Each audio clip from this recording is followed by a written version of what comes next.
Ano yung ating in-overhaul na BA1. Andar na, yan ang may-ari, yan. Bagong overhaul na 4BA1. 4BA1 na makina. Yan.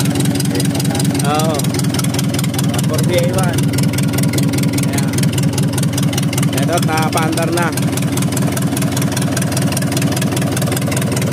Ayan ang oil gauge.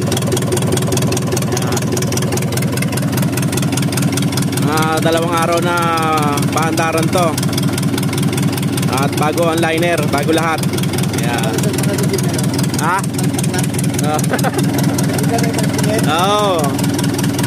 Para pag sampa sa jeep, pa rin ay takbo. Yan, titingnan natin kung may mga tagas-tagas. Kaya pinapaandar muna natin sa paandaran.